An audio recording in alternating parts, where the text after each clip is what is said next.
People often will think of money as having power in and of itself. It does not. Money is information. The true economy is very important. Like, the true economy is the output of goods and services. It's not money. It's literally what is the output of goods and services. Money is simply a way for us to, or anything that you call money, is a way for us to conveniently exchange goods and services without having to engage in barter, and also to shift obligations in time. Those are the two reasons that you have money. This thing called money. It's really a database. Well, money is an information system for labor allocation and for exchange of goods and services. If you are stranded on a tropical island and you have $1 trillion, it's useless because there's no resource allocation. Money is a database for resource allocation, but there's no resources to allocate except yourself. So money is useless. It's like you can apply information theory to money, and I think it helps explain why one money system is, or why one action is better than another. Beyond just profit motive and racking up dollars. And no, I'm a volunteer. I mean, I don't need the money. There's nothing. It's not like I'm sitting here saying I wish I could buy such and such a thing. I could buy it, but not being motivated personally by money is not the same as saying that I think SpaceX shouldn't make money. In fact, it's very important that SpaceX is profitable, or we will not be able to earn the money necessary to continue future developments. I mean, it's not as though I've got like $1 billion just sitting in a bank account or something. It just means that my ownership of the companies, if you add them up, it's a couple $1 billion. I think if you care about the reality of goodness instead of the perception of it, philanthropy is extremely difficult. SpaceX, Tesla, Neuralink, and Boring Company are philanthropy. If you say philanthropy is love of humanity, they are philanthropy. Tesla is accelerating sustainable energy. This is a love of philanthropy. Right. SpaceX is trying to ensure the long-term survival of humanity with multi-planet species. This is love of humanity. Here's the best lesson I can give you on economics. It's very simple. We get paid for bringing value to the marketplace. That's about as simple as I can put economics. We get paid for bringing value to the marketplace. Now, it takes time to bring value to the marketplace. However, we do not get paid for time. So we cross that out.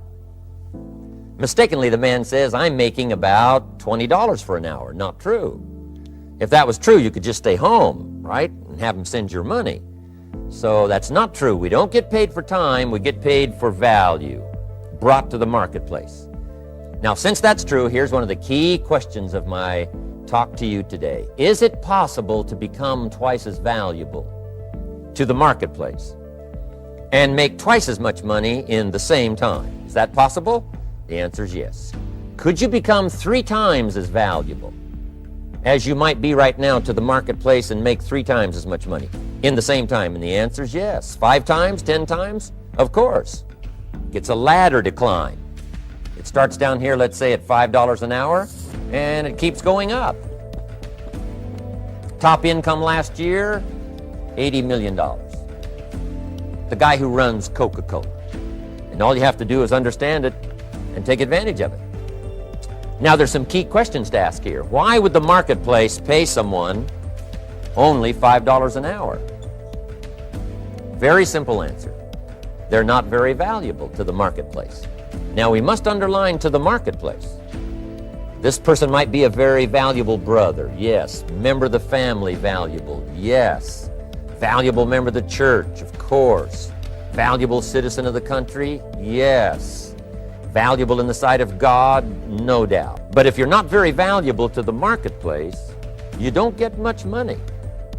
You say, well, it shouldn't be that way. Well, then you got to start your own country. You know, this one's been in process for 200 years, and this is the best we've been able to come up with so far. But here's the key. You don't have to stay here. You know, if you work for McDonald's, they'll pay you $5 an hour to take out the trash. If you whistle while you take out the trash, they'll pay you $6 an hour. So we don't need that legislation. You just need to take lessons on how to whistle. Have a good attitude. Now, as you begin to climb this ladder, why would the marketplace pay some people $50 an hour? Answer, evidently, they must be more valuable to the marketplace. 10 times more valuable. And is that possible for someone to be 10 times more valuable and earn $50 an hour instead of 5? And the answer is yes. Now, why would the marketplace pay some people $500 an hour? Evidently, this person must be much more valuable to the marketplace. That's what's important to understand, to the marketplace. And would the marketplace pay one person $80 million for 1 year's work? And the answer is, of course. If you helped a company make $1 billion, would they pay you $80 million? I'm telling you, it is possible. That's why this financial ladder is so exciting. It's possible for all of this to come true for all of you, no matter where you start. As a student in school, just getting started out there in the workplace, this is all possible for you. Now, Mr. Shoaff gave me the clue on how to climb this ladder as high as I wanted to climb. Now, we're talking primarily economics here. There's a lot of other ways to become valuable to your family, valuable to your friends, valuable to the community, valuable to the team, right? Valuable to the team effort, valuable to the concert. But here's what he said to me. In climbing this ladder economically, all you have to do is work harder on yourself than you do on your job. Once I heard that, it made sense to me. I kept hoping that everything else would change around me, found out that if I went to work on myself, worked on my skills, worked on my language, if I became better than I was each year, if I grew in skills and language and vocabulary and competence, then I would become attractive to the marketplace. Not very long ago, a company called me and said, Mr. Rohn, we're expanding internationally. We'd like to have a bit of your expertise to help us.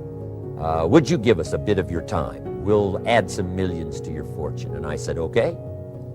And I thought later, isn't that interesting? They would call me. Then my second thought was, of course they'd call me. Who else would they call? I can get the job done. Now, what a contrast for me, farm boy from Idaho, raised in obscurity, parents of modest means, broke when I was 25. How come I would get a telephone call and someone offer me a lot of money to help them in expanding around the world? Simple answer, evidently.